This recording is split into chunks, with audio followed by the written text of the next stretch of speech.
മിശിഹായിൽ പ്രിയ deacon Joseph, മാതാപിതാക്കളായ Thomas Rosily, holy cross സന്യാസ സമൂഹത്തിൻ്റെ general father Paul, holy cross സന്യാസ സമൂഹ അംഗങ്ങളെ, ധർമ്മടം കുടുംബാംഗങ്ങളെ, ബസലിക്ക ഇടവാംഗങ്ങളെ, പ്രത്യേകിച്ച് ഈ തിരുപ്പട്ട ശുശ്രൂഷയ്ക്ക് പങ്കാളികളാകാൻ എത്തിച്ചേർന്നിരിക്കുന്ന പ്രിയ സഹോദരി സഹോദരന്മാരെ, സീറോ മലബാർ സഭയിൽ നിന്ന്, ഭാരതത്തിൽ നിന്ന് ആദ്യമായാണ് ബധിരനായ ഒരു വ്യക്തി പൗരോഹിത്യത്തിലേക്ക് ഉയർത്തപ്പെടുന്നത്. ഏഷ്യയിലെ തന്നെ രണ്ടാമത്തെ ആളാണെന്നാണ് പറയുന്നത്. ലോകത്തിൽ 26ാമത്തെ ബധിര വൈദികനായിട്ടാണ് ഡീക്കൻ ജോസഫ് ഇന്ന് അഭിഷിക്തനാകുന്നത്. ജോസഫ് എങ്ങനെയാണ് വൈദികനായി ജീവിക്കേണ്ടത്? ഈ വക കാര്യങ്ങളാണ്. ജെറമിയായുടെ പുസ്തകത്തിലെ 29-ാം അധ്യായം 11-ാം വാക്യത്തിൽ ഇപ്രകാരം നാം വായിക്കുന്നുണ്ട്: എനിക്ക് നിന്നെക്കുറിച്ച് ഒരു പദ്ധതിയുണ്ട്, നിന്റെ നാശത്തിനല്ല, ക്ഷേമത്തിനാണ്. എല്ലാ ദൈവത്തിൻ്റെ ഛായയിലും സാദൃശ്യത്തിലും സൃഷ്ടിക്കപ്പെട്ട എല്ലാ വ്യക്തികളെക്കുറിച്ചും ദൈവത്തിന് പദ്ധതിയുണ്ട്. ആ പദ്ധതിയാണ്, ജോസഫിനെ കുറിച്ചുള്ള പദ്ധതിയാണ് ഇന്ന് വെളിപ്പെട്ടത്. ആരാണ് പുരോഹിതൻ? എന്തുകൊണ്ടാണ് പുരോഹിതനാകുന്നത്? എന്തിനാണ് പുരോഹിതനാകുന്നത്? എങ്ങനെയാണ് പുരോഹിതനാകേണ്ടത് എന്ന ചോദ്യത്തിൽ ജോസഫിനോട് ചോദിച്ചപ്പോൾ, അങ്കിൾ ജോർജ് തേർമടച്ചനോട് ചോദിച്ചപ്പോൾ പറഞ്ഞു, തലക്കോട്ടുകര ഇടവകയാണെങ്കിലും ബോംബെയിലാണ് വളർന്നത്. വെക്കേഷന് നാട്ടിൽ വന്നപ്പോൾ 7ാം ക്ലാസ്സിലായിരുന്നപ്പോൾ ജോർജ് അച്ഛനോട് പറഞ്ഞത്രേ, എനിക്ക് അച്ഛനാവണമെന്ന്. ജോർജ് അച്ഛൻ പറഞ്ഞു, നിനക്ക് സംസാരിക്കാനാവില്ലല്ലോ, കേൾക്കാനാവില്ലല്ലോ എന്ന് പറഞ്ഞ് തടസ്സം നിന്നു. പക്ഷെ ഉള്ളിൻ്റെ ഉള്ളിൽ പള്ളിയിലേക്ക് പോകുമ്പോൾ ഒരു പുരോഹിതനാകണം. ബോംബെയിലെ കല്യാൺ രൂപതയിൽ വളരെ ആക്റ്റീവായി പ്രവർത്തിച്ച മാതാപിതാക്കളുടെ പള്ളിയിലേക്ക് പോകുന്ന കണ്ടപ്പോൾ, അങ്കിൾ ജോർജ് അച്ഛനെ കണ്ടപ്പോൾ, അച്ഛന്മാരെ കണ്ടപ്പോൾ അച്ഛനാവണമെന്നുള്ള മോഹം ജോസഫിനുണ്ടായി. പക്ഷേ ബുദ്ധിമുട്ടുകൾ വന്നു. BSc ഒക്കെ കഴിഞ്ഞു. അങ്ങനെ ഇരിക്കുമ്പോഴാണ് അന്ധനായ ഒരാളെ കൊച്ചിയിൽ വൈദികനാക്കി എന്ന് കേട്ടത്. അത് ജോർജ് അച്ഛൻ്റെ അടുത്ത് ചെന്നു, ജോസഫ്, അന്ന് എനിക്ക് ആയിക്കൂടെ?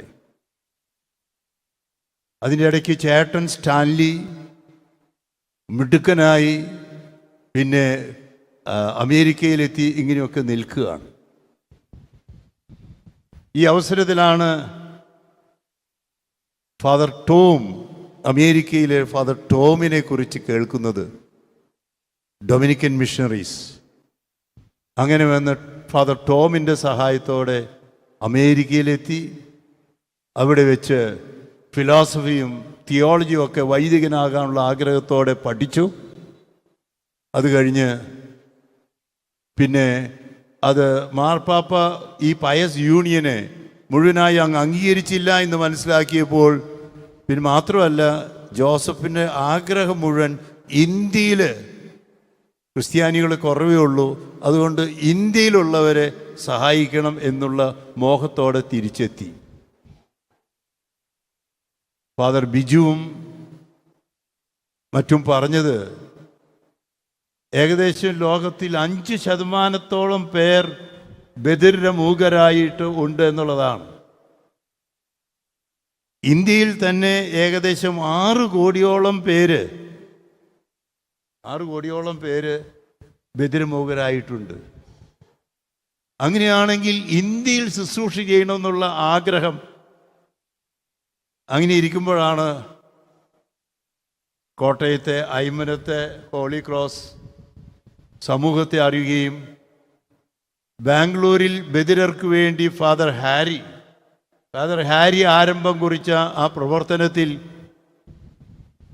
ഈ ബിജു അച്ഛൻ തന്നെ പ്രത്യേകിച്ച് അതിന് നേതൃത്വം കൊടുത്ത്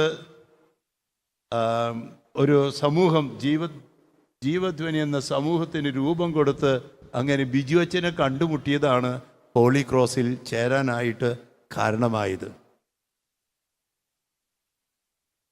വീണ്ടും ഞാൻ ജോസഫിനോട് ചോദിക്കുക, നിന്റെ മാതാപിതാക്കളോ ഈ ജോർജ് അച്ഛനോ ഈ ബിജു അച്ഛനോ ആണോ ഡീക്കൺ ജോസഫ് അച്ഛനാകാൻ കാരണം?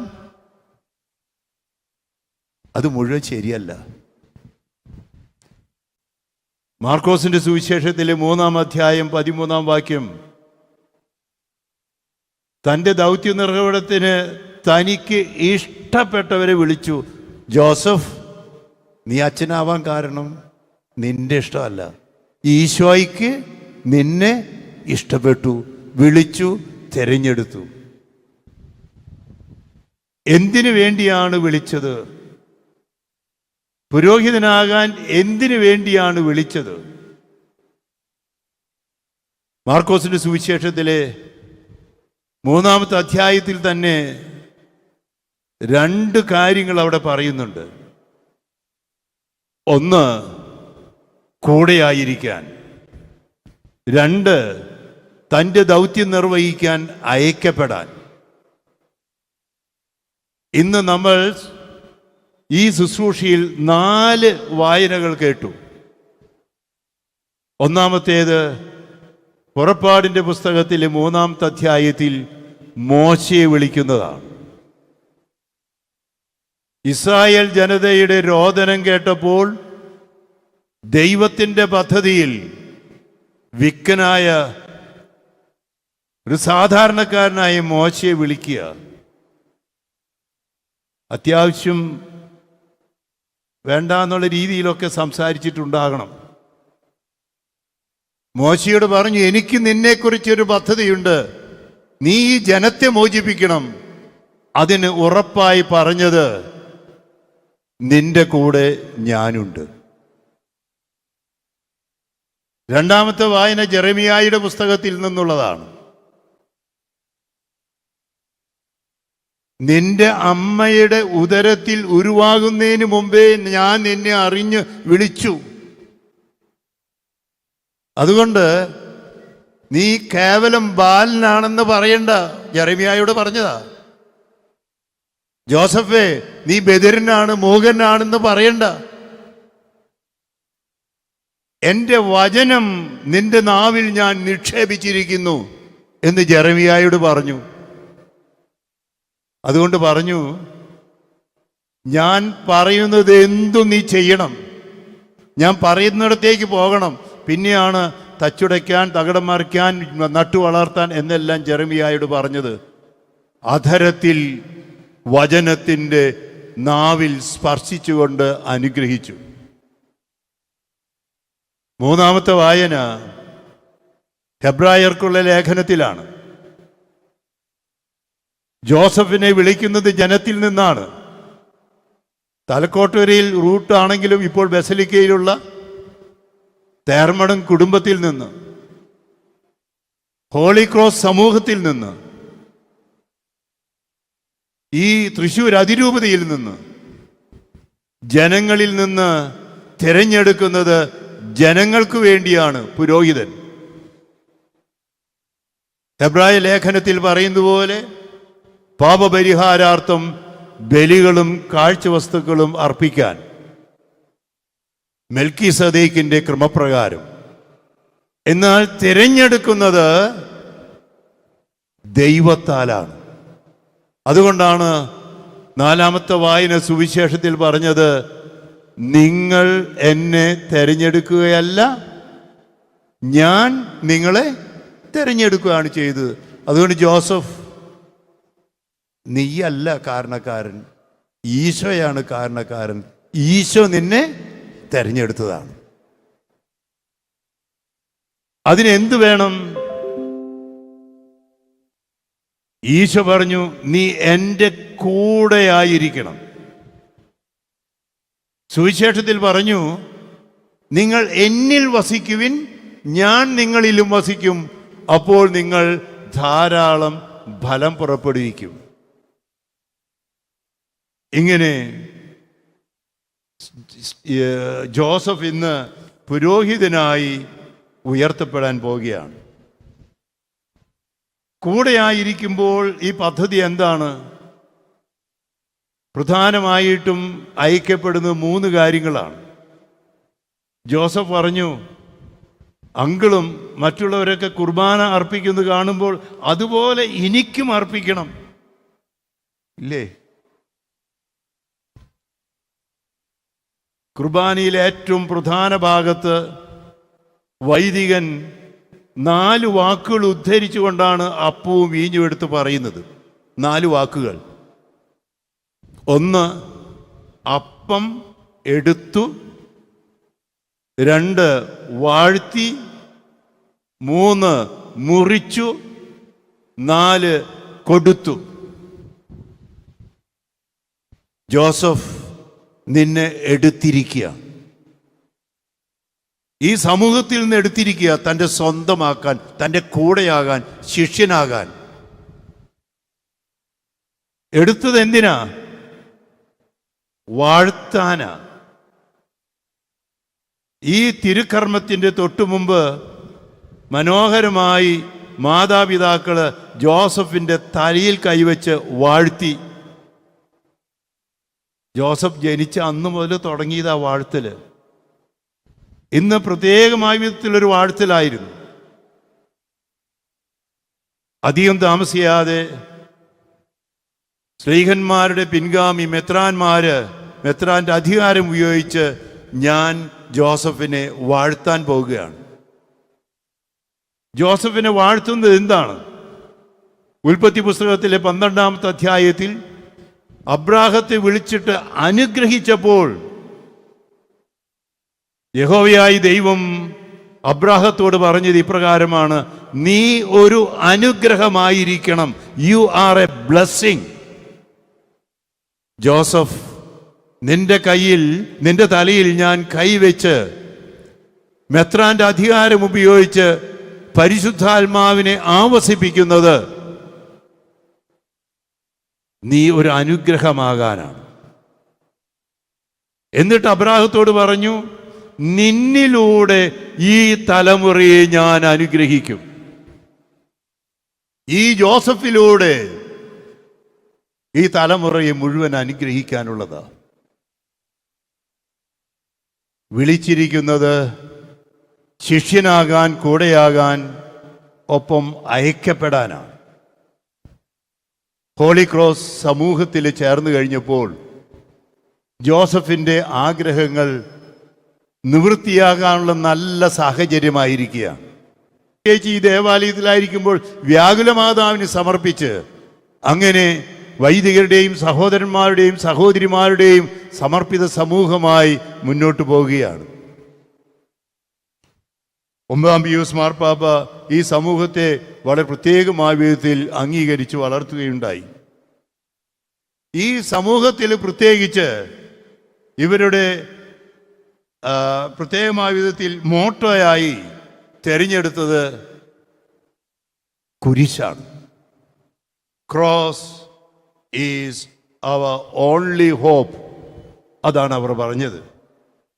എന്നിട്ട് പറഞ്ഞു, ഇവരുടെ കാര്യസമായി to be educators in faith, വിശ്വാസത്തിൽ ജനത്തെ പഠിപ്പിക്കുക.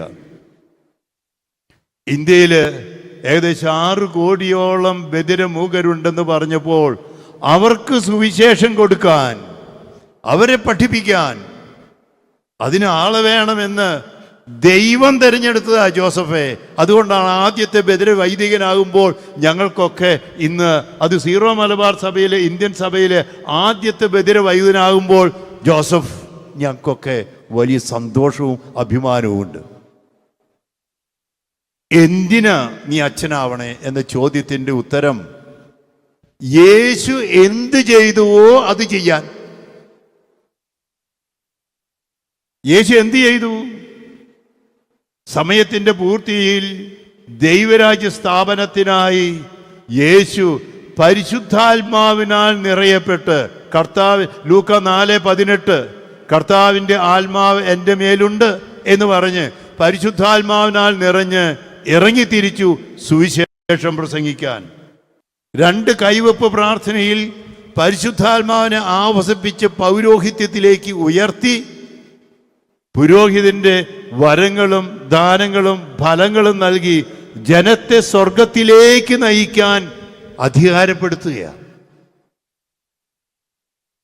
യോഹന്നാൻ സുവിശേഷത്തിലെ 20-ാമത്തെ അധ്യായത്തിൽ 21-22 വാക്യങ്ങളിൽ യേശു ശിഷ്യന്മാരോട് പറഞ്ഞു, എൻ്റെ പിതാവ് എന്നെ അയച്ചതുപോലെ ഞാൻ നിങ്ങളെ അയക്കുന്നു. എന്നിട്ട് ചെയ്തത് എന്താ? അവരുടെ മേൽ നിശ്വസിച്ചു. ഇന്ന് പരിശുദ്ധാത്മാവിനെ ജോസഫിന്റെ മേൽ ആവസിപ്പിക്കുകയാണ്, നിശ്വസിക്കുകയാണ്, അഭിഷേചിക്കുകയാണ്. പച്ച മനുഷ്യനായ ജോസഫ് മറ്റൊരു ക്രിസ്തുവായി മാറുകയാണ്. യേശുവിൻ്റെ വചനം പ്രസംഗിക്കാൻ, പ്രത്യേകിച്ച് മൂകരായിട്ടുള്ളവരുടെ ഇടയിലേക്ക് മിഷണറിയായി, പ്രേക്ഷിതനായി അയക്കാൻ വേണ്ടി, ഈ ജനത്തിൻ്റെ പാപങ്ങൾ മോചിക്കാൻ, മാമോദിസ നൽകാൻ, വിവാഹം ആശീർവദിക്കാൻ, സ്ഥൈര്യലേപനം നൽകാൻ, സ്വർഗത്തിലേക്ക് ഒരുക്കാൻ, അങ്ങനെ രോഗീലേപനം നൽകി, അങ്ങനെ ദൈവജനത്തെ മുഴുവൻ ക്രിസ്തുവിലേക്ക് നയിക്കുന്ന പുരോഹിതനാകാൻ, വിശുദ്ധീകരിക്കുന്നവനാകാൻ, അങ്ങനെ നല്ല ഇടയനായി നയിക്കുന്നവനാകാൻ, അതിനായി ഇതാ ജോസഫ് അഭിഷിക്തനാകുകയാണ്. ജോസഫ് ബലി വസ്തുവാകുകയാണ്, ബലി അർപ്പകരാകാൻ. അജഗണമാകുകയാണ്, ഇടയനാകാൻ. മരിക്കുകയാണ്, ക്രിസ്തുവായി ഉയർത്തെഴുന്നേൽക്കാൻ. ശിഷ്യനാകുകയാണ്, സ്ലീഹയാകാൻ. അങ്ങനെയാണെങ്കിൽ ജോസഫ്, ഇന്ന് നിന്നെ കർത്താവ് സ്വന്തം ചേർത്ത് കുരിശിനോട് ചേർക്കുകയാണ്. യേശുവിൻ്റെ കുരിശിൻ്റെ മറുപുറത്ത് കിടക്കലാണ് പുരോഹിതന്റെ ദൗത്യം. അതുകൊണ്ട് ഹോളി ക്രോസ് സമൂഹത്തിൽ അംഗമാകുമ്പോൾ കുരിശ്, അതാണ് നിന്റെ പ്രത്യാശ, അതാണ് നിന്റെ ശക്തി. ആ കുരിശിൽ കിടക്കും. ഇന്ന് ജനറൽ ബ്രദറിനോട് പറഞ്ഞു, ഞാൻ എൻ്റെ മുറിയിൽ വെച്ച്, ഇന്ന് ഈ കേരളത്തിൽ ഏറ്റവും കൂടുതൽ ചൂടുള്ളൊരു ദിവസമാണ്, വേർക്കുകയാണ്. ആ കുരിശ് നന്നായിട്ട് അനുഭവപ്പെട്ടുകൊണ്ട് തന്നെ ഈ കുരിശിൽ കിടക്കുന്ന ഡേവിസിൻ്റെ കർമ്മത്തിൽ നമ്മൾ പങ്കാളികളാകുകയാണ്. ഭയപ്പെടേണ്ട, കുരിശ് കിരീടമായി മാറും. മരണം ഉത്ഥാനത്തിലേക്ക് നയിക്കും. ജോസഫിന്റെ തലമുടി മുറിച്ചു, നിങ്ങൾ കണ്ടു കാണും. എഫേസ്യർക്ക് എഴുതിയ ലേഖനത്തിലെ 4-ാം അധ്യായം നാം 22-24 വാക്യങ്ങൾ വായിക്കുന്ന പോലെ, ജോസഫ്, നീ നിന്റെ പഴയ മനുഷ്യനെ ഉരിഞ്ഞു മാറ്റി നീ ഒരു പുതിയ മനുഷ്യനായി ഉയർത്തെഴുന്നേൽക്കുകയാണ്. നമുക്കിപ്പോൾ പരിശുദ്ധാത്മ അഭിഷേകത്തിനായി ജോസഫിനെ സമർപ്പിക്കാം. നിയമാവർത്തന പുസ്തകത്തിലെ 17-ാമത്തെ അധ്യായത്തിൽ ജോഷുവ അമലേക്കിലുമായ യുദ്ധം നടത്തുന്ന കാര്യം പറയുന്നുണ്ട്. ഇടയ്ക്കിടയ്ക്ക് യുദ്ധത്തെക്കുറിച്ചുള്ള റിപ്പോർട്ട് ലഭിക്കുന്നുണ്ട്. അഹ്റോനും ഹൂറും മോശയുടെ അടുത്ത് നിൽക്കുന്നുണ്ട്. റിപ്പോർട്ടുകൾ ലഭിക്കുമ്പോൾ അവർക്ക് മനസ്സിലായി, പ്രാർത്ഥിച്ചു കൊണ്ടിരിക്കുന്ന മോശയുടെ കൈകൾ എപ്പോഴൊക്കെ താന്നുവോ അപ്പോഴൊക്കെ കിട്ടുന്ന റിപ്പോർട്ട് തോൽക്കുന്നതാ. അഹ്റോനും ഹൂറും ഒരു സൂത്രം കണ്ടുപിടിച്ചു. കല്ലെടുത്ത് അവർ മോശയുടെ കൈകൾ ഉയർത്തിപ്പിടിച്ചു. പകൽ നീണ്ടുപോയി. ജോഷുവ യുദ്ധത്തിൽ വിജയിച്ചു. ഈ ജോസഫ് ഉണ്ടാകണം മോശയെ പോലെ.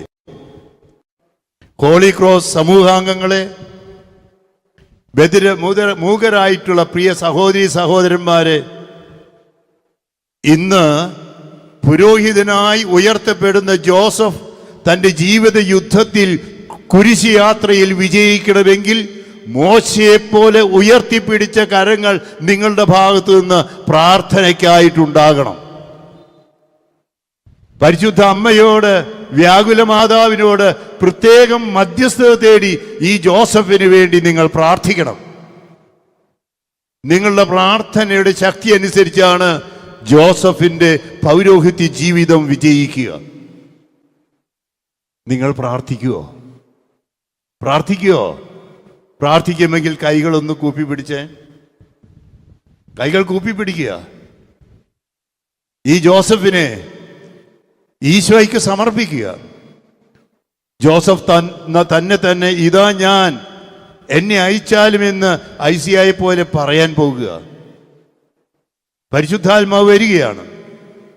സമൂഹ പ്രാർത്ഥനയ്ക്ക് ശേഷം പരിശുദ്ധാത്മാവിൻ്റെ ആവസിക്കാനുള്ള ഗാനം പാടാൻ പോകുകയാണ്. നമുക്ക് ജോസഫിനെ സമർപ്പിച്ച് പ്രാർത്ഥിക്കാം.